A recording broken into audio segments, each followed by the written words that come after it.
Hello. Hello. Hi. So we came back previously Again. on previously on so long ago of whenever things, you know what? Life happened again. So Right. welcome This is back. part 2 Yeah. of 2020. 2020. Yeah. I think part 1 was a few weeks ago, a month ago, 2 months ago. It was some amount of time. So that shit happened, and then more shit happened. And now we're back, and we're going to do part 2 so that we can get to our next episode, which will be fun because we'll have a guest. So shout out to Diego that we still remember you. Yep, haven't forgotten. We just got to finish our 2-parter set of episodes first. Yeah, so to be fair, our scheduling, this is something we do in our free time, and scheduling is difficult because we have about one window every other week where our schedules naturally coincide. Yep. And we had a couple of those weeks that got sidetracked because of family events. Yep. So, basically. Or therapy, which, necessary. Super necessary. Very necessary. So, fun facts. Yes. My first fun fact. Johnny Appleseed's fruits weren't for eating. So he purposely intended to market the bitter ones for apple cider, hard apple cider. What's going on over there? I will cut you. It was just an alarm. It's not the correct Fine. alarms. But yeah, so he, the trees that he was making were supposed to be specifically for hard cider. I like him more now. Right. So he didn't expect people to just like eat them, but they did. Anyway. In fairness, I like the kind of bitter apples. Like my favorite is the Granny Smith, which is at the far end of the chart of sweet and sour apples. Mm-hmm. It's way at the end. It's the last one. It's my favorite. Mine too. So, I mean, like Fuji can go to hell. No, Fuji's like you bite into it and it's like sugar, but it's like the Granny apple. You can do so many things to make it the sweetness that you want, or if you don't want it. But yeah, I bought a bag of Granny Smith apples, and I was going to use them to like do things, but then Paul just started eating them, and I was like, oh, I guess he likes them too. They're great in a cobbler. Right. You get that sweet and sour. Oh, so good. Right. Or just dip it in caramel, whatever. It's fine. Just eat it. Just smash it in your face with a spoon of peanut butter. Always. Although I was eating it with cashew butter recently. Oh. Also delicious. We'll try. Yeah. We'll add to list. Do it. So that's that fun fact. Next one is Scotland has 421 words for snow. What do they have snow there? Yeah. Okay. Well, I've never been there. I always just picture it as very rainy and green and dark and beautiful. I mean, all those. So some of the I guess that does make sense. That I'm going to butcher right now are sneals, which is when it means to start raining or snowing. Fiefel is to swirl, and flink drinkin is a light snow. Just a flink drinkin'? Just a little flink drinkin'. Oh my goodness. All right. That's that fun fact. My next fun fact is that Samsung tests phone durability with a butt-shaped robot. So I will provide the picture to Lauren so that she can put it on the Instagram. There's a robot with a butt? It's pretty cute. It's created to look like a butt. Oh. So there's a whole video. Yeah, we're going to post all that. It's called The Human Gluteus Maximus. Oh, the video's private now. Rude. Well, there's a little picture of a random robot. Now I'm going to look for it. I need a robot with something that Sir Mix-a-Lot would be proud of. Right. So the whole concept behind this is that people put phones in their back pockets a lot. Right. So they wanted to make sure that if you like sit on it, you won't break your phone. Logical. Samsung butt robot. Watch this. I mean, it does make sense for endurance testing a product. Yeah. It's just really funny to think of. It's literally, it just looks like a butt with jeans on. So I'm going to send this to Lauren. And everybody will have that at some point, and it's great. Oh my God. What kind of jeans are those? I don't know. They look comfy. They do. All right. I'll do one more fun fact because. All right. Okay. So, I don't really. Okay. Armadillo shells are bulletproof. In fact, one Texas man was hospitalized when a bullet he shot at an armadillo ricocheted off the animal and hit him in the jaw. So I just feel like that's opening up the possibility of an armadillo holocaust in the name of bulletproof armor. I think we should all just get armadillos. They should be in schools, and if there are shootings, you just hold up your armadillo. Pick up your armadillo. I am all for this. Well, we could create a humane process where we grow, we raise them, and then when they die of natural causes, then we make armor. And we'll be ready for the Holocaust. So we just have not the Holocaust, the apocalypse. That's what I was thinking. Really, the same shit's happening right now in everywhere. So all the same. I just like how a guy tried to shoot it, and it was like, bitch, fight me. Anyway, those are my fun facts. They were very fun. Now I scrolled down, and I really like this next one too. We'll throw it in. Okay. Firefighters use wetting agents to make water wetter. Okay. So the chemicals reduce the surface tension of plain water, so it's easier to spread and soak into objects, which is why it's known as wet water. As opposed to dry water, Because I love a good dry champagne, but... Exactly. I'm also just... Now in my head, all I hear is it has electrolytes. What plants need. Water. I'm going to stop water. I'll just keep doing this all day. Yeah. So I have our on this day because today is May 15th. Yay! Well, at least the day we release. Yes. Sure, we're doing this, people. No, this is actually not the 15th, but the day you're listening to it at earliest is May 15th. And on May 15th, in 1856, Lyman Frank Baum was born, the author of The Wonderful Wizard of Oz.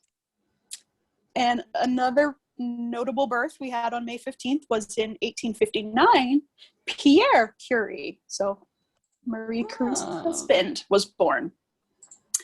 Pierre. Pierre, yes.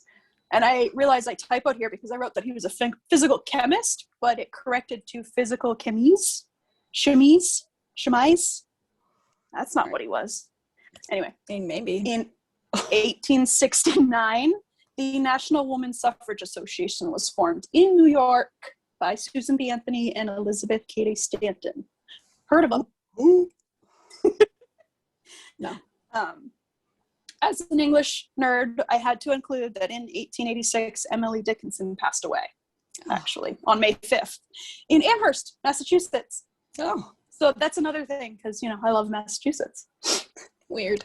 So we're going to jump ahead in time to 1928. Mickey Mouse made his first ever appearance on screen. Oh, shit. In the silent cartoon called Plane Crazy, Plane, like an aeroplane crazy.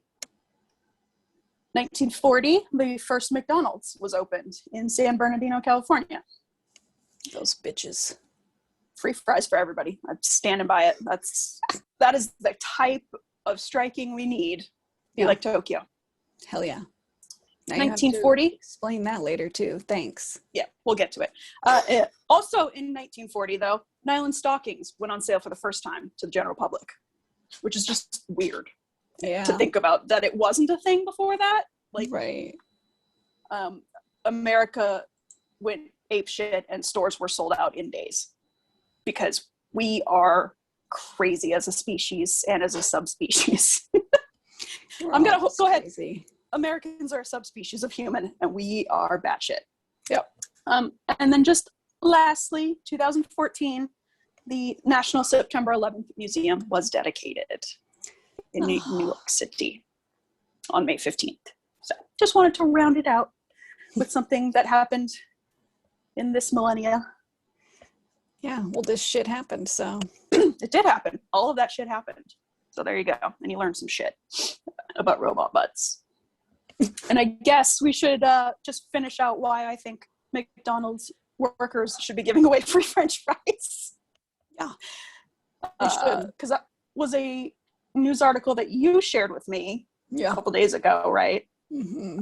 About the strikes happening in Tokyo right now, where bus drivers are continuing to drive their routes, but they are not charging any of the riders their fee. So the riders aren't getting screwed over. They're still getting their stuff done. It's just the business that runs the buses is going to be suffering. It's a passive aggressive way to get shit done, but still make a point. Yep. So I say free French fries for everybody. Right. From McDonald's until they raise minimum wage. Because they're being jacknoggins. We're just going to come at everybody, bro. Coming at you. Can I say, though, I really do love the trend of all of the restaurants and businesses. They're having to post signs that they have no staff. Yep. Because everybody was said, well, if you don't like it, get a better job. Well, they did. And now you have no one to do that work. And where are those robots that we were told would replace us so quickly? Mm-hmm. We're waiting. Not seeing them. And we will keep waiting. Yeah, probably. Yay! Yay. So now we learn stuff. Let us bring it back into what the hell happened. Goose the fuck fraba. Goose fraba. So, 2020. Right. Our last episode, we went through all of the global things that happened, which, you know, there's been some resolutions and some steps being made from some of that, which is nice. But we also had our own lives, which, oh, goodness gracious. Where do we even start? So, I mean, the beginning of the year for me last year was my last job decided that they didn't want to have a building anymore. So I went remote in January. And that was how my 2020 started. And I was like, cool, this is great. And then everyone else went remote too. Yeah. Then, you know, lo and behold, 2 months later, the world joined me. And it was insane. And I have been remote since March of last year. Yeah, and how long were you trying to prove that you could work remote? After spending years telling my company that I do not need to drive an hour one way to sit in a literal closet and use a computer by myself and never interact with another staff member. But they couldn't justify it because if they sent me remote, then other people would want to be remote too. And other people are not trustworthy of being remote. This is an exact conversation I had with my supervisor because there's another employee who would make the same argument that his job is very similar. He's not as honest with his time. So she was like, I can't let you because then he'll want to. And I'm like, so don't let him? Right. If he's not gonna, okay. And now I've been here for 14 months? Yeah. Well, 15 almost. Actually, I think it is 15 now because we're right in the middle of May. Yeah. And it was right around the middle of March. I don't understand that argument at all because they literally had to give you access to be able to work remote. Mm-hmm. So, like, don't give that dude access to work remote.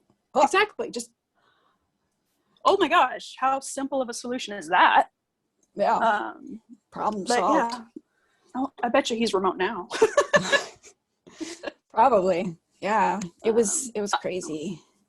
like even just the start of it, like I was supposed to perform the day before they were like, okay, we're gonna go into quarantine. And like where I live, they waited until like the week after or something, but like everywhere else was like quarantine. I was like, And like my friend came over that night because he was supposed to come after the show anyway, and I was like, yeah, whatever, just come over. Like we've been dancing together, and like, right, whatever your germs are, I already have them. And then he was supposed to go somewhere else, and then it was like cold and raining, and I was like, is it gonna be snowing where you're trying to go? So then he just stayed, and then I was like, well, that was probably a better choice anyway. But it's like, it started off everybody not understanding what they needed to be doing, and then just hoarding soup. Oh my gosh. Toilet paper, flour, like what? It was insane. The craziest shit. I was like, I know we couldn't get eggs at a grocery store here, but before I went remote, actually, like the day before, I walked down the street from the office building I was at the time, and the grocery store in the same parking lot, full of eggs. Very small town, very rural, and so I was like, sweet, I have eggs. And then 2 days later, I like never went to work again. Oh, drat. In person. I mean, I worked, but. Did you now? I mean, all my stuff got done. So, yeah. Weird. Crazy how that happened. Yeah. And the best part was, I didn't have to put pants on to do it. Yeah. Pants are dumb. Like, they're so dumb. I'm just going to stay in my pajamas and move over here now. Yeah. It's great. Love it. Yeah. And, it's like when I first went remote, I was working right next to Paul because that's where my desk was. And then that lasted for like 2 months. And I was like, I will literally kill you. Yep. So then I moved into the guest room.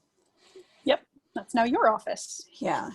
Which it's really nice to just have your own space. Oh, I get it. Because at the same time I went remote was when Munchkin's school shut down. And she had to go remote. And it's very hard for a 7-year-old to go remote for school. Yeah. Many, many hurdles with that. So it's been fun. I mean, I don't have her every day. For a while, it was a really weird schedule because, custody and all that crap. But we do have it to a point now where it's literally every other weekday she rotates, which has been very helpful. Because honestly, it's hard to get as much done when she's here purely because now she's 8. No, she's 7 still. She'll be 8 very soon. I don't know what she was 6. No, she was 6. But this is the other thing. She was 6 when lockdown happened. She's 7 now. And she'll be 8 soon. And, they can't do it by themselves. It's insane to expect them to. She doesn't know how to use a laptop or Zoom or manage packets of workbooks. And so, the every other day has been very helpful for that, for me on my end. Yeah. Straight up. Lockdown exacerbated a lot of my issues with my brain. And then what? And then I finally got approved to do my TMS, which is something I have researched, and it's transcranial magnetic stimulation. So it's modern day shock therapy. There's no actual shock. It's like a big MRI machine type thing. It's a magnet, and they put it up against your skull, and they do all these tests so that they can line it up just perfectly with your frontal lobe. And then they do these little magnetic pulses, and it triggers the part of the brain that is supposed to be doing all of the dopamine shit, and it isn't. So it's a little magnet going, hey, wake the fuck up. And it literally sounds like a little woodpecker just on your skull, just for like 15 minutes a day for what was it, like, was it 6 weeks that I did that? I think it was 6 or 8, I can't remember. It was an even number, but every business day for like 6 weeks, I would have to go in, have a little magnet hammer on my skull, and then somewhere around halfway through it, I just started not hating everything so much and started to cope better with things. So I've always sort of described my depression to people as living in a black and white world.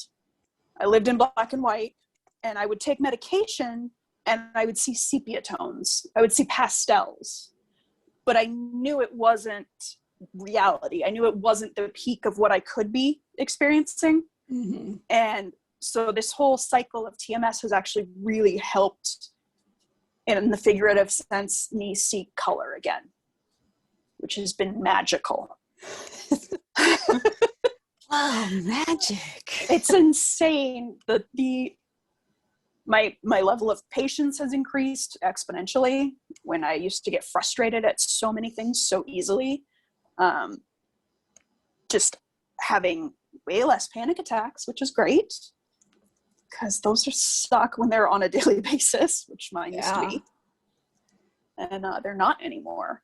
And I am still taking medication at this point. However, I am working with a psychiatrist because I am now 4 months out from ending my treatment cycle. It ended in December, so 4.5 months out. And so we are now working on tapering my medications to see how I respond to lessening them and potentially coming off of them. Don't know how that's going to work because they refer to my specific depression as treatment resistant, which is why meds alone didn't help. And therapy, even with meds, didn't help. But for the last 4 months, I've been doing the meds and the therapy and not recovering from TMS, but writing out the effects of TMS, which can continue to improve 4 months after you stop treatment. So it's not like once they stop using the magnet on your head, the effects go away. Sometimes it actually continues to amplify, which is cool. It varies person to person, but if anybody has ever struggled like I have, highly recommend it. You can only get your insurance to go along with it if you've tried everything, though. So, which is dumb. It is dumb. I get it. It's not cheap. It's not for fun, but I need some extra dopamine. I think that, like, I know one of our frequent listeners, her partner, he got it for PTSD. Mm-hmm. You know, he's a vet. It applies to many, many things. Yeah. And when I was telling her that you were going to go do it, she was like talking so highly of it. And it was like, yes, you know, he was having lots of night terrors and would, you know, he couldn't exist in a normal life because it was affecting him so deeply. And after he did it, it was like night and day. You know, he's still, it really is. He's still every once in a while will have some, you know, episodes, but it really is helping to retrain your brain. And, you know, I feel like this state of the world in 2020 kind of helped push me into starting to take drugs for myself, you know. Prescription, not casual, just. I'm not just like, hey, let's do some shrooms. No, I actually like spoke to my therapist, spoke to my doctor, got on some Lexapro and was like, oh. And, you know, it wasn't, I fought it because I'm stubborn as shit. And, I can do it myself. Like, ever since I was a child, that has been my world. You can't. You can't always do it yourself.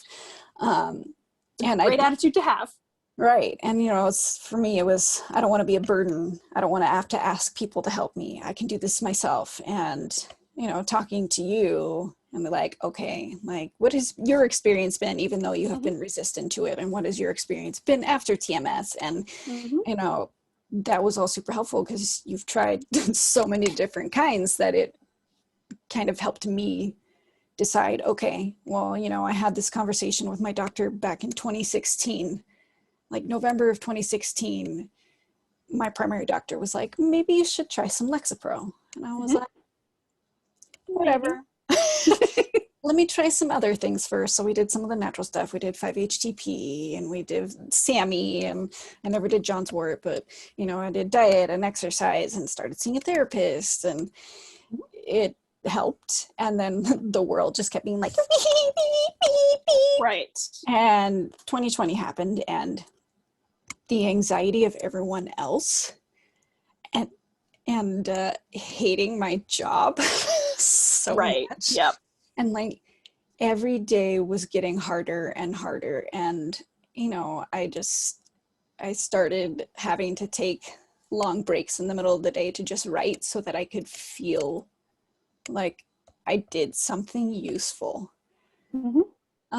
You know, I didn't feel appreciated, and I don't remember when, but I think it was June. I randomly got a text from some people who used to work in the building with me, and they were like, "Hey, you want a job?" I was like, "What?" Maybe. They're like, "Yeah, we're looking for some developers." I'm like, "I'm not a developer." And they're like, "That's okay, we'll teach you." Hell? Well, why can't they teach me? Well, I did go to school for computer engineering. So what, my English degree isn't good enough for you? I mean, it's good enough for me. And so like I was like, fine, I'll do this interview. And it was really hard to not push off the job offer onto other people because people had gotten let go from my previous job. And I was like, I need to do this for me and my sanity. And that is not something I do often. Like, or ever. The fact that I was at that point where I was like, yeah, sure, let's see what happens. I mean, there was a huge part of me that was like, they're never gonna fucking hire me, like these crazy bitches. Yeah, sure, I'll do an interview with you. So I did an interview in July, and it was like the best interview I've ever been in. It was super comfortable, and the way that the person who's now my supervisor got information was just by talking. And you were having a conversation, he would ask about your life, and then he would just like throw in some questions, just trying to get to know you as a person to see how you would work with the team. He was like, I think that's more important to know your personality than it is to say, are you just a hard worker? Can you pump out code? Yeah. Hi, Charlie. And so I did that in July, and I was like, okay, sure. And then I kind of just kept trucking on through. And then I got a message in September, and they were like, so you still want that job? And I was like, what? Yeah. And they're like, okay, you'll be a software engineer. And I was like, okay. And they're like, don't worry, we'll teach you what you need to know. But look at these tutorials. I'm like, I don't understand this. So signed the contract, and then was like, cool, gonna get my mental health back, gonna be great. And then that night, I got hella sick. No idea why. I don't go anywhere. I don't think it was COVID because it lasted for like 2 days. Yeah. But I did have don't know where fever. you would have gotten that anyway. Right. I had a fever, and then it was probably my sinuses because they like to destroy my face a lot. So I did that, and then one of our cats was acting weird that same night. So I was like, all of these things all at once. And I was like, what the shit is happening? So I just kind of watched her. And then, so that was on Friday. And then by Sunday, she hadn't eaten for 2 days. And I was like, well, shit. And that was the worst day. I mean, I thought nothing else bad can happen. Like all of this quarantine, all of these people's anxiety, all the things happening in the world, nothing else could punch me down. And I had Paul and my friend Nella take her to the vet, the emergency vet, because I was still sick. And I was like, if I do have COVID, I'm not going to go sit in a car and like expose people. And they ran some tests, and they were like, she has a tumor in her stomach, and it's a very rare form, blah, blah, blah. We can run more tests. They were trying to put her to sleep immediately, and I was like, the fuck, you're not. And I mean, already feeling like shit while trying to be like, oh my God, I got a new job, and now, oh, one of your children is dying. And, you know, it's like, I didn't have the capacity. And we had a week with her after that, before she passed. And I'm still, I mean, as we are filming this, it has been exactly 8 months, and I still can't, like, I still cry about it. And I'm currently in the midst of moving my office around because this is where she was hanging out. And every time I looked at the couch, I just think about it. So I'm like, I need to change this, which, yeah. Change is good. Yeah, so I thought, I'll get over it. I'll get better at some point. And I don't think I've ever cried so much. Like, my face broke out in a rash, my eyes, from all of this salt in my tears. Like, it was crazy. And my health. Exactly. On top of everything else that was going on in the world, everything that happens to us personally feels so much more heightened. Yeah. And it's like, I don't know if it would have been so bad had we not been in a quarantine, had it not been like such a toxic job and transferring over, like that transition of like, oh my God, I'm leaving a toxic job and now I didn't take any time off in between and I'm going to go start this new job where I don't feel like I'm qualified, and now my child just died and I don't know. And, you know, luckily it was that second week of my 2 weeks at my old job where she passed. So it was mostly just me sitting on the ground being like, I'm not talking to you guys. If you need me, I'll be on the floor. Right. Which was nice because, you know, it was kind of time off. But yeah, when I wasn't able to recover from that because of everything else, that's when I was like, all right, Lexapro. Like, had so much anxiety. And luckily for me, because I had a new job that appreciates me, I wanted to be better for them. And like, that was my final push. And, you know, not everybody has that. And not everybody has a support system or people they feel like they can talk to, or a place they feel safe going to be able to try and get something to help them. And, you know, society has made it such a big stigma of mental health. And next week is Mental Health Week, which is always great because it just encompasses my birthday. And it's like, hey, just a reminder. Happy birthday, you're old and sad. Right. But you could do something about it. So yeah, it's, you know, I tried to like, oh, I'll just do this diet program and do different workouts. And I lost weight, and my anxiety was like, no, bitch, I am still here. So yeah, luckily taking the Lexapro has been enough for me, except for the one day that I apparently missed one, which was probably the day I had a bunch of anxiety. Weird. Probably. I was like, I don't know why I'm anxious. Now I know why. And then today you move furniture and hey, look, candy on the floor. Oh, that's not candy. Oh no, Lexapro. Yeah, so if you're taking your pills, maybe just take the important one by itself and then take the other handful of vitamins afterwards. Right. Good. Just get a handy case to keep them all in. I mean, I have a handy case, but then I moved them, and then, you know, I don't. Oh, whoa! See, that's a pretty one. Oh, mine's not that fancy. That's cooler than mine. Here's Charlie. He says hello. Charlie. Brr. Yeah, so Charlie is the brother of the kitty that passed, and he's had a rough time too, but he's doing better. Yay, kitties. Anyway, that's my benefit for him was you were home more to get him through that. Right. Which is But I think you being home more is why it hit you harder. Yeah. Because it's that you can see all of the spaces that this part of your heart used to occupy. Yeah. Physically in the rooms. Yeah. And so the void feels so much bigger. It does. And like, you know, I had a lot of loss in 2019, like yes, you did. lot. Oh, and I thought, oh, you know, it's not that bad. Like, it's just moments. But with Ash, it was just like, here, I'm going to stab you in the heart. I'm going to twist it. I'm going to carve around it, pull it out, and then squish your heart. And I'm like, oh, okay. And then smash it in your face. And then just stomp on your head.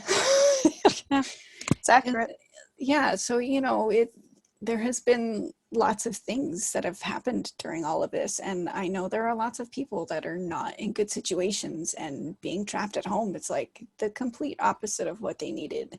And it's scary. And, you know, I know we discussed this a lot during quarantine. Like, I want to do a podcast to like reach out and let people know they're not alone. But at the same time, we didn't know how to hold that space for people.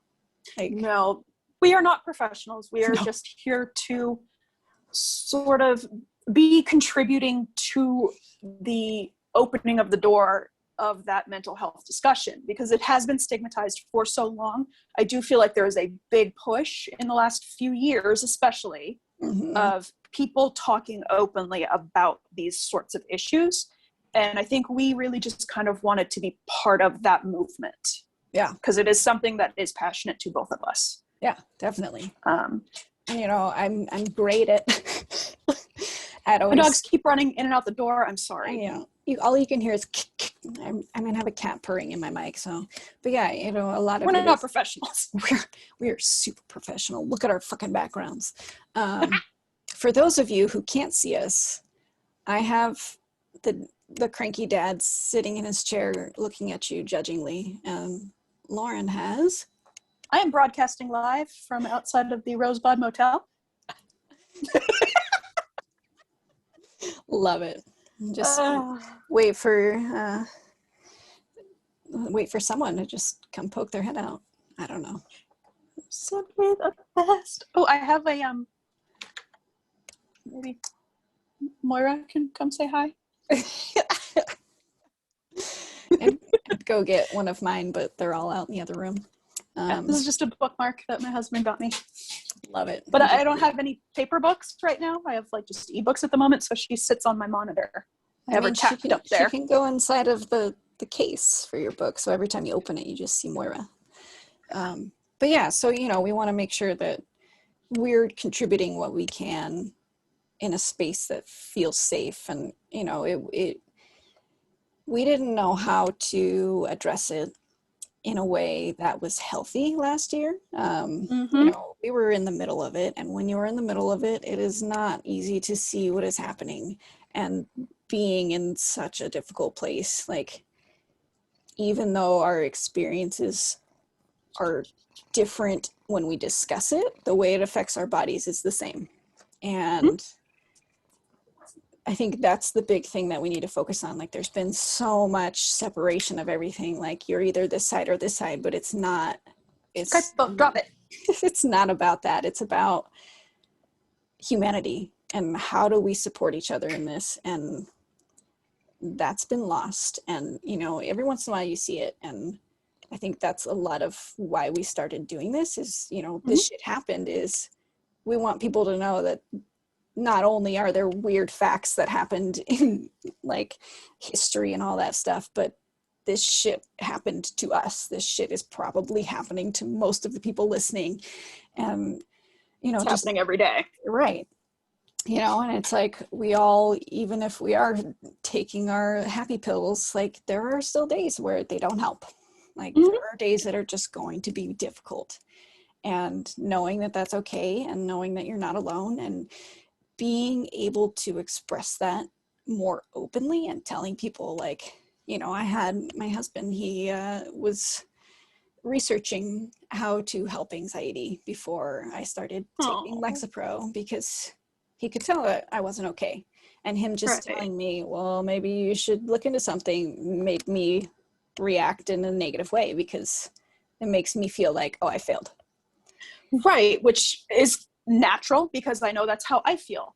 Because one of the big pushes that got me to reaching out to the TMS clinic where we live was a couple episodes where I just overwhelmed both of you with text messages, very rapid, we're like talking an obscene amount of text messages in a very short period of time. Because I was trapped at home, and I was either alone or only with the munchkin, and I was panicking because I was freaking out about I was overstimulated constantly, and feeling overwhelmed and feeling like I'm drowning in everything. And there are still conversations that my husband and I are having as recently as like 4 days ago, where we're coming to understand each other, and he is seeing the experience that I have been having, because you know, he doesn't see it the way I do. He hasn't been home. He spent about 1 week post lockdown working from home, because he works for such a small company. At the time, I think they had like 5 employees, and since every single employee had a different role to fill, none of them were really interacting. So they all just kind of kept working after an initial week of trying to figure out if they could. And so he went back to work immediately. And so I've been doing this remote thing by myself, and I finally understand cabin fever in a way that I don't think I've ever appreciated before. Yeah. Because it's staring at these same walls every day and not really getting a chance to see other places. Even just, you know, it's, for me now, I try to make sure I go buy a coffee or something so that I get out of the house. Yeah. Especially if I can walk. There's a coffee shop right down the street. I can walk there. It's a 15-minute round trip. And it's so helpful when I do that. Right. It's crazy. Like, you know, Paul and I have been doing walks at lunch, and, you know, a lot of that is just, you know, the beginning of the walk is just frustration. And, you know, it's mostly on his end now, because I'm just like, yeah, my work's cool. But, you know, at the beginning of the quarantine, it was just like kind of us just yelling things about work, and it's so nice to just have that break away from this. And it's like, you know, when you work not at home, you get to separate those two things. And so when you are like coming home, it's this safe haven. And now we've lost that, which is why, like, I wanted to make sure, you know, my office is not where I spend most of my time. Like, I'm not going to be in the living room with my office. I'm not going to be in my bedroom. Like, those need to be separate from this. And that helps a lot. Yes. I have the unfortunate that our house is only so big. And we, you know, have 3 bedrooms. So one of them is the office. Yep. And that's it. You know, we have the office, our bedroom, and then the Munchkin's bedroom. So I don't have a choice. I can't move my computer. So I have to try and find little ways to trick my brain into not hating my own desk, because this was a complaint that my husband had during lockdown, is I stopped playing video games with him because I hate my desk now. Yeah. Because I'm here all day. So what we've actually done is we have 2 Xboxes, and we play Xboxes now together, because I can do that, although he wants to get back into MMO, and I'm just like, I can try, but I hate really my desk right now. Yeah. But the sit-standing desk does help with that a little bit too. It does. That's why I'm recording standing. Right. I mean, I'm outside in my towel. My mom says that we can't actually multitask, that we jump from task to task. And I think she's wrong, because I can absolutely do some 10-key data entry and do the twist at the same time. Oh, yeah, for sure. Because that's my favorite dance, is the twist. Oh, yeah. I work better that way. The one that makes your waist all right. Yeah, just wiggle it out, man. Get the poops out. I mean, I'm sure it would help too for that. Well, yeah, you gotta untwist those intestine a little bit, work it down. Just wiggle your GI around. Oh, goodness gracious. Anyway, so yeah, we wanted to make sure that we talked about the aspects of 2020 that affected us. You know, it wasn't just sitting there worrying about, oh my God, are we going to have a leader again that keeps trying to divide us? And, you know, it's still not great, honestly. Like, still very divisive. That's the word. It's one of the words I always fuck up. Divisive. I always want to say divisive. It's divisive. Divisive.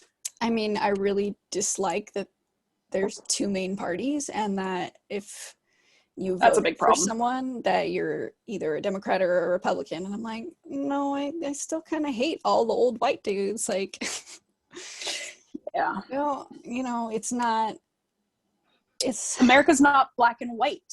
No. It can't be. And I don't mean that racially. I mean, like no moral dilemma ever has a black or white solution. Yeah. Everything has a gray area in Yeah. the middle. Mm-hmm. And I think you and I fall into that gray area somewhere. Yeah. And I think a lot of people fall in that gray area, and a lot of people are frustrated being in that gray area because it never really works out. Right. You can't really get things done unless you pick a side and then try and convince them of your point of view. Yeah. And most of them don't want to listen. And, I think it was yesterday when I was walking with Paul, we were talking about how there has been this awesome shift of people our age are now at the point where they're running businesses and they're making things happen. And, we're seeing a lot of things from our childhood come back in really cool ways. Like Legends of the Hidden Temple. Exactly. Like that was so cool for us as kids. So and, it was just something we watched, and we were just like, you had to like go to your parents and be like, okay.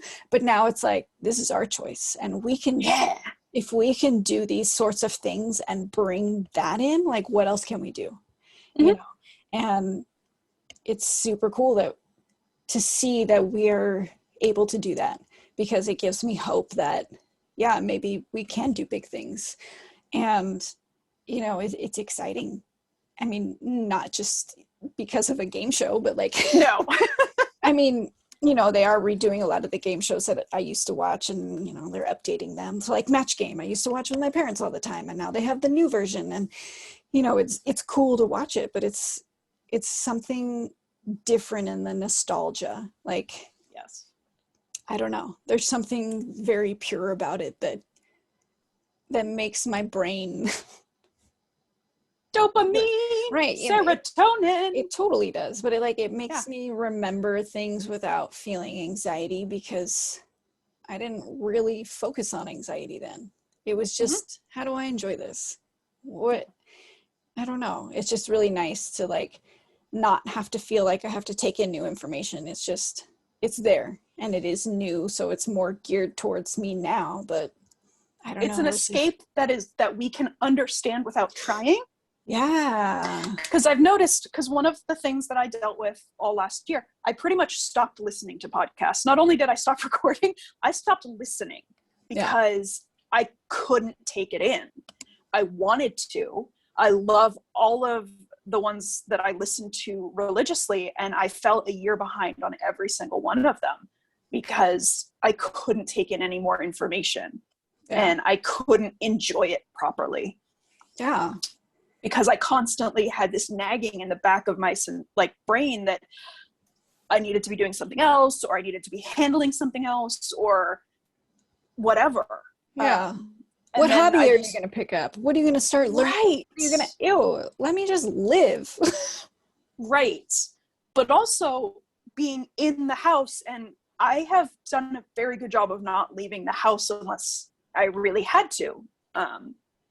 Because I'm asthmatic, I'm overweight, I have all of the things that are like, you will absolutely die if you get COVID. And after I did my second round of the vaccine, I fully believe I would have died if I got it, because I almost died from the vaccine. Seriously, bro. That thing took me down. Yeah. I ended up going to the emergency room because I got so sick from the vaccine. And I love my PA. I know her very well. She is wrong. That was not the flu. No, there's no. Because I was perfectly fine when I woke up in the morning. I was bubbly and bouncy, and I went and got the vaccine, and I got sick within like 4 hours. Yep. I had an upset stomach, and then within 2 more hours, I was shaky and clammy. And then within another 2 hours, I started vomiting so violently that I threw my back out because I vomited nonstop for 4 straight hours with a max of about 15 minutes of downtime in between like dry heaves. So, and it didn't stop. I took all of the like oral anti-nausea pills and I threw them all up, and it didn't stop until I had IV medication to stop me from vomiting. But And would you do it again? For the vaccine? Yeah. Yeah. I mean, I got stabbed 4 times in one day, all by coworkers of mine. It was great. Because I got the shot, and then I had a failed IV, and then a successful IV, and then an anti-nausea shot of medication on top of it. Because the IV fluid, or the IV medication, was not enough.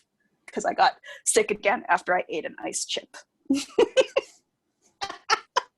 So I firmly believe I would have died if I got COVID. Yeah. 100%. Oh, yeah. I mean, I got super sick, but not like that. I was just like... No, most people didn't. You know, it took me down enough to where I couldn't work, which I would usually just be like, whatever, I'll work from bed. But like, my hands ached. Yes. When you get the flu aches, usually it's just like in your, but like my hands. In your joints. Yeah. Like, what is this? Mm-hmm. And then I had a fever of 101. And then I woke up on Saturday morning and it was like Friday never happened. Yeah, I think my fever peaked at 101.8. Yeah. During that whole, I lost about 3 days. I don't remember what happened because I got the shot. My second dose was Wednesday morning. Yeah, Wednesday morning. Yeah. I don't really remember anything until about Sunday. It was the first day I felt kind of human again. You did a great job. I don't remember what happened. Like I slept around the clock. It wasn't like I was hallucinating and being crazy. I just was out for like 3 days. Which, I mean, honestly, you probably needed anyway. Well, it was fabulous. except for the body achy part, it was great. Yeah. And then you're just like, I'm going to sleep and it doesn't matter. Goodness gracious. I just did a NyQuil coma without the NyQuil because I didn't need it. I was just exhausted. Right. Yeah. I think I probably needed that sleep too. I just like woke up and was like, I'll be fine. And then, nope. And it was funny, like talking to all my coworkers about their reactions. And then my boss was just like, uh-oh, okay, well, I get mine today. And then he woke up the next day. He was like, I feel like crap. I'm going to nap today. Goodbye. Yeah. Yeah, like, no, we all. I know that one. Yeah. My husband did his shot, like his second dose was about a month before I got mine because we wanted to stagger so we weren't both dead at the same time. And he didn't feel well. He was really tired. Yeah. But he had a headache and that was pretty much the worst of it for him. He got really bad chills. He did get a really bad, like he was chilling and then freezing and then sweating and then but we're both lucky because Munchkin is a wonderful caregiver. She's so cute. She wrapped him in blanket after blanket after blanket. And when I was sick, she would come in and like check on me in bed, and I could see her like staring over at my bedside table. And I'm like, "What are you doing?" She goes, "Okay, you're good on water." And I was checking to see how full my cup was, and then she'd go get me like my ice pack, and she's the best. She's a great little human. Cute. Yeah, Paul kept trying to take care of me, and I was like, "I want nothing. I have Gatorade. Just go away." And like, I had therapy that night. And by the time I got to therapy, I was like, I don't know, should I cancel? And I like set up my laptop and then was like, I'm going to sit on the floor right here. And that was the extent of what I could do, but it was okay. Yeah. Like I was able to sit up by then. Right. But I don't really know what we talked about. I was just like, yeah, I got the vaccine. The end. I don't know. Yeah. I'm sure my timing worked out. My timing was awesome because I got my vaccine at like 7:40 in the morning, 8:00 a.m. And then my therapy was at like 10. And it was right after I got done with that I started to not feel great. Yeah. I was fine all the way up until that point. And then I was working after that. And then I was like, oh no, it is over. Oh, goodbye. The day is done. So crazy. Yeah, that just getting the vaccine has taken away just some of the anxiety of me like existing out in the world. Because going grocery shopping was starting to get stressful for me. And I'm like, can we keep masks forever? Right. Like, I am not stopping that. No. Because I haven't had a cold. I haven't had a sinus infection. This is the first year since I started working for a hospital that I haven't had pneumonia or bronchitis. Yeah. So I think I'm going to keep wearing masks. Right. And I've heard I like a few people that they're like, unless you tell me I have to take it off, I'm just going to start wearing it. Like, you know, I had a friend who's like, when I go places like Disneyland, I'm going to wear a mask because. Right. Why not? I mean, there's already people that go around wearing masks. Like, well, you know, and that's one of the like cultural things over in the East that, you know, if you're sick, you just cover your face up and you're not putting anybody else at risk when you go about your day, even if you just have a cold. But we're just amazing selfish assholes here and everything revolves around me. Right. But hopefully there's enough people with this same mindset here that, you know, I don't think it'll be this year or anything, but maybe by the time Munchkin is an adult, it will be a bigger trend of, you know, during flu season, people just wear masks for safety reasons. Right. And it's like, I bought so many masks and like, you know, it's like, how many masks do you need? And I'm like, I need to have options here. Like, I'm not going to stop just because I'm vaccinated.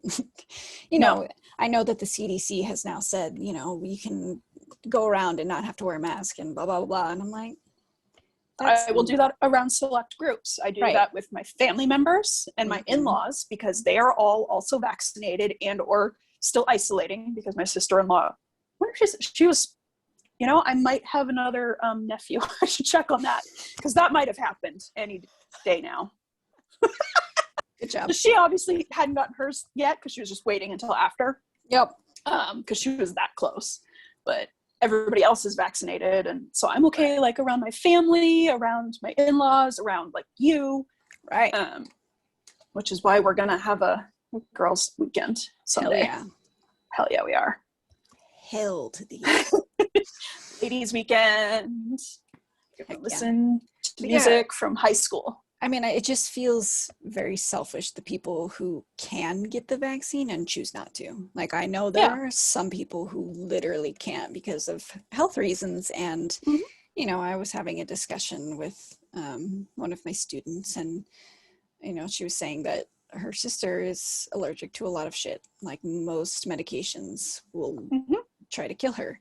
And she was like, I'm not going anywhere. And if I'm not vaccinated, at least I know if I'm sick. I'm like, see, that's a good reason. Like, the people who are just like, no. I'm like, I mean, I have family members that did the bullshit where they would get a mask made out of tulle and wear that because she thought it was funny. And my mom was going out to lunch with her, and I straight up told my mom, if she did that to me, I would turn around and walk out. I would refuse to be seen with her. Yeah. Because that's just bullshit. That's just being a shitty, fucking selfish person. Right. Well, I mean, she also did wander around with COVID, so. Right. She actively went house shopping knowing she had COVID. And I straight up, I told my mom, if there was a system in place in the US, which there really isn't, for me to report her, I 100% would have. Right. We Googled it. Unfortunately, nobody cares. Yeah. I mean, you know, everybody's just like, oh, attack the person in church. So, you know, everybody's attacking freaking Gavin Newsom for stuff. And it's like, he's trying to keep us safe and you're being a jackass. So.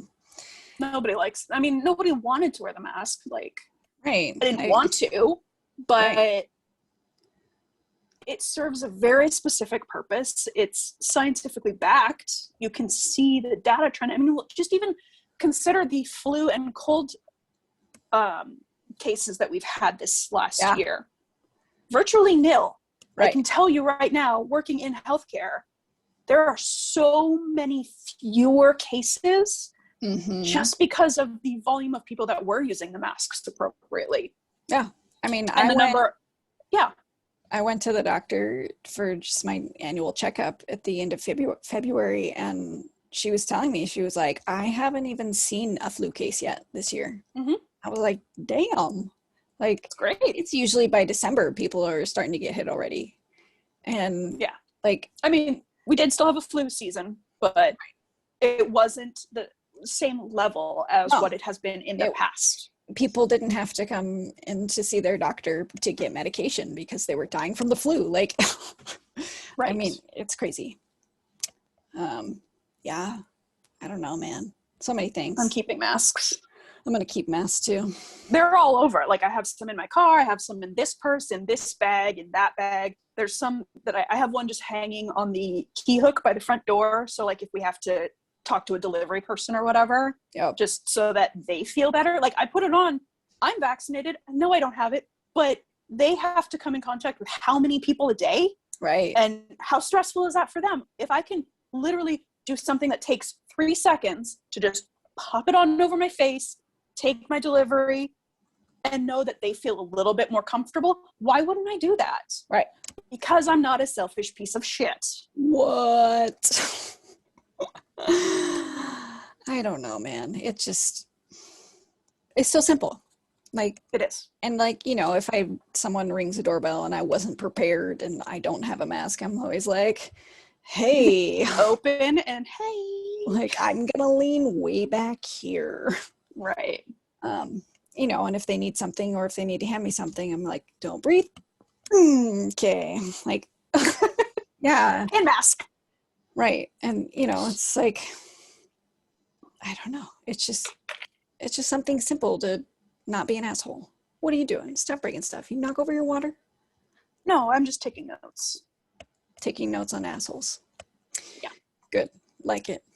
You're like, good. Hashtag assholes. Excellent. Close. It was hashtag wear a fucking mask. That's a good one too. But yeah, I mean, you know, so the point of this episode was to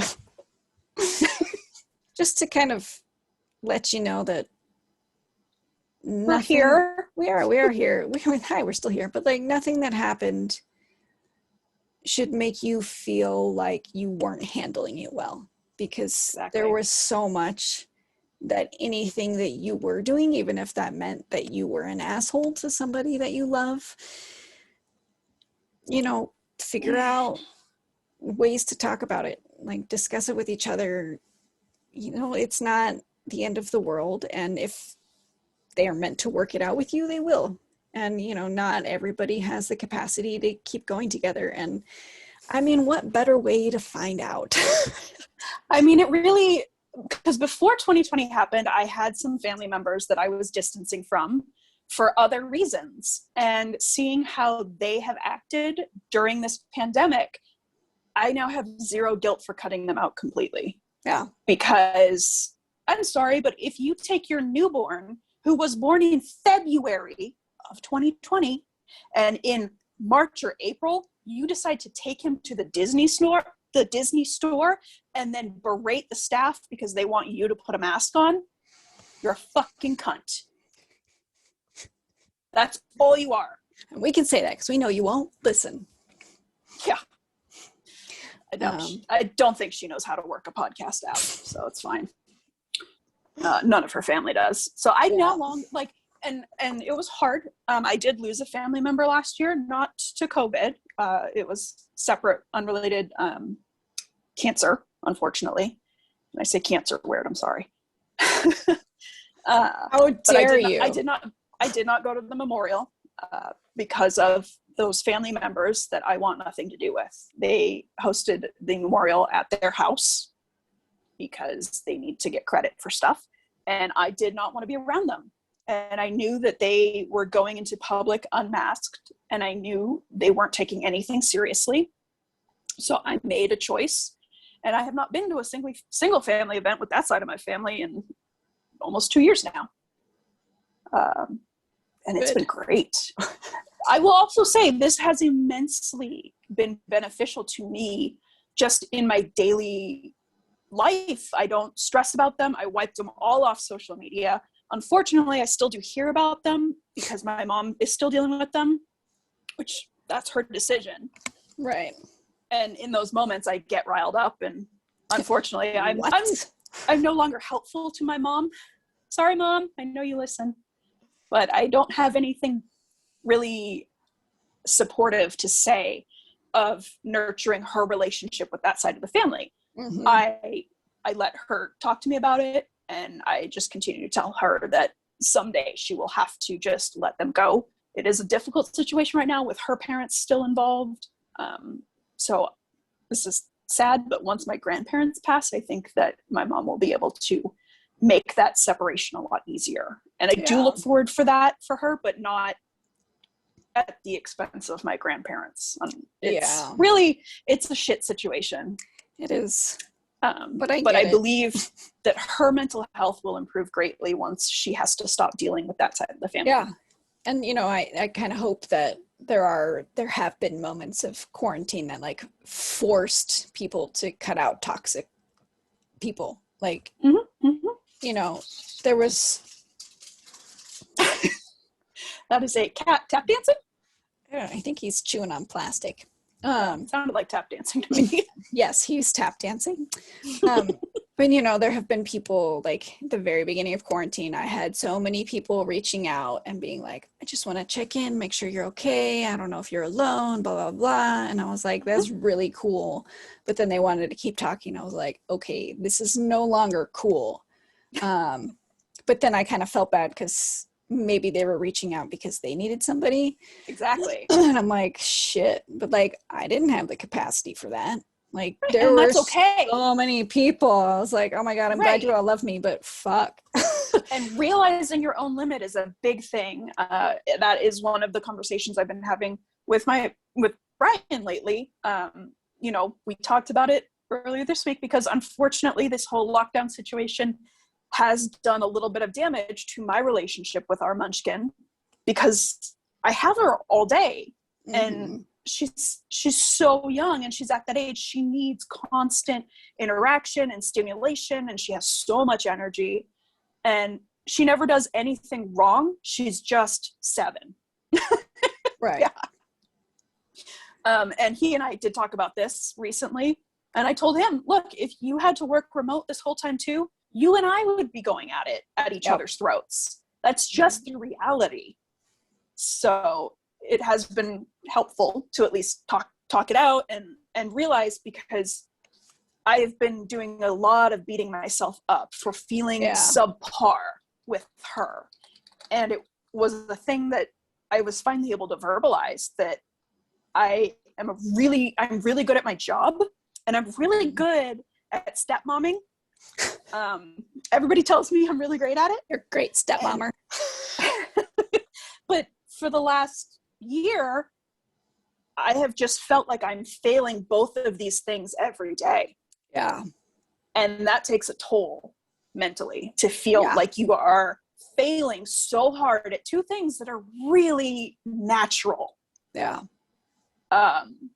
So verbalizing that to him has actually kind of put a new perspective on it. And he was able to be less frustrated when he comes home and I'm grumpy and I'm irritated and I'm done for the day already. Right. And when I phrased it to him and I pointed it out, he was like, oh shit. So I think it's important that we recognize that we have no fucking clue what it's like for an individual going through this past year and how important it is to fucking talk about it. Yeah. I mean, I think that's a point we make almost every episode is learning how to communicate. And I mean, if that means you have to take, like, this is the thing I've done where I take audio clips that I've heard other people say and I play it for people as a way to start a conversation. Yeah. Because, you know, you could take this conversation that we're having right now and say, look, this is what helped and I'm feeling similar. So let me try and use this as a gateway to opening that discussion with somebody I care about, that I want to maintain a healthy relationship with. Yeah. So if nothing else, just fucking talk to people. Be vulnerable. Everybody is struggling. All in different ways. And you may find a place where you can relate. Yeah. And if you feel like you don't have somebody to talk to, see if there's a professional. Like professionals, any of those online ones. I'm sure I've never tried any of them, so I can't speak to what they are actually like. And it takes a long time to find a professional. I mean, I finally found one the person I am seeing now is the first time I have felt really great about my therapist since high school. Yeah. I've gone through 3 or 4 of them in the last like 5 years. And I finally feel like I found someone who I can be completely honest with, because that is a big, important thing. We even started doing therapy for our munchkin every other week because she was really struggling with not being able to see her friends, not being able to go play outside. And so we do these little therapy sessions as a family with a child psychiatrist or psychologist, therapist, whatever. I don't know her credentials, but my husband found her and she does things. Yeah, so, but she specifically works with kids, so we do these little family sessions once every other week, and it's actually made a big difference for Munchkin, because a couple days ago she was like in tears over something. I can't remember what it was, but she actually came and told me. She was like, I'm sad because of this and this and this, and that's been a real struggle for her, is verbalizing why she was upset about things. She would just be upset and we'd be like, okay, what's wrong? And she would shut down and we would get, never mind, or I don't know, or, you know, and she couldn't. That's my answer. Well, to be fair, it's hard to pinpoint sometimes. Yeah. So I am glad that I got the husband on board for getting her used to having these discussions earlier. Because I never had somebody try and teach me how to communicate about emotions on this level until high school. And even then it wasn't really about that. So, but my most recent therapist now, she is phenomenal at helping me understand that whatever I'm feeling is okay. Yeah. Like, as long as I manage it and handle it appropriately. So I'm not allowed to punch things anymore when I'm mad. Damn it. Like the floor or the filing cabinet. But it's gotten a lot easier for me to tell you or to tell Brian, like, I'm at my limit. Yeah. This is it. This is how it is. And, you know, I guess I'm really grateful for that, actually. It's been a lot of shit. Yeah. But it's been really good. Like, last weekend, I cried most of the weekend, but it honestly was one of the best weekends I've had in a long time. The crying had nothing to do with it being well, it did kind of. But, you know, it was my Mother's Day card made me cry. And, you know, and PMS. So I was on edge and, you know, I was a little snippy, and then I got to cry and hug it out with the munchkin and my husband. We did family hug. We sat and talked for a bit, and then we had a really great night at the observatory. Right. Because it's outside and it was something new for her and she can't wait to go back. And I'm so excited to take her back so we can go see Saturn. She saw Mars, but she wants to go see Saturn because she can see her rings. There you go. But not until the summer though. So we gotta wait a few months. Is that how we're gonna end this?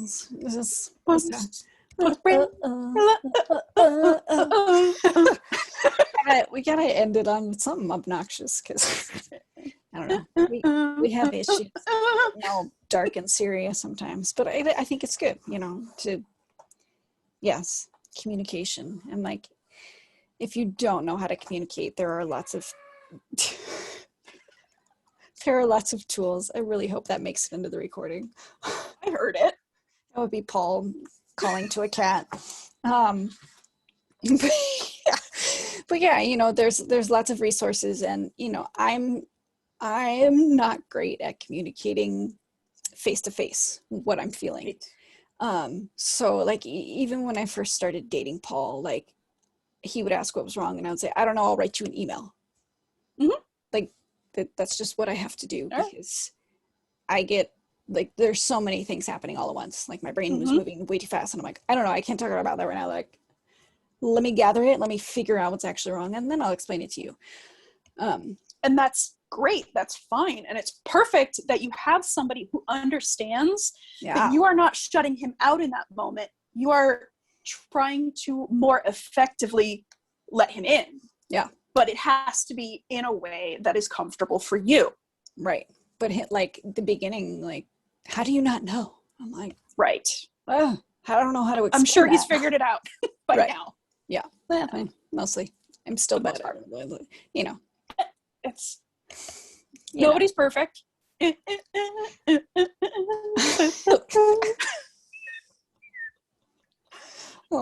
I think that's our No, cute end. I think we're done. Yeah. Kind of. Anyways, we hope you all have all enjoyed whatever the hell just happened. I don't know what this is. I don't know. It's 2020. Check out the Rosebud. Check out this guy. Under new ownership. Under new ownership. Yeah. Well, last I heard, that building is actually for sale. Like the actual building that they filmed at. There you go. Yeah. So let's go buy it. Yeah. Vancouver! Oh, hell yeah. Let's go.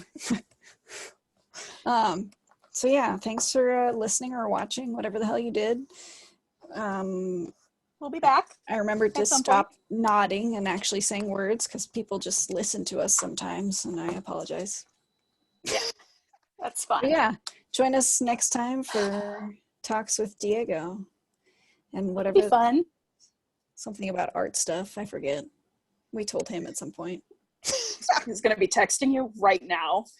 How the fuck do you not remember? I know. What's wrong with you? Diego. Sorry, we love you. I can't wait to talk to you. Yeah, it'll be so much fun. It will be. All right. Thanks. Deuces. Bye.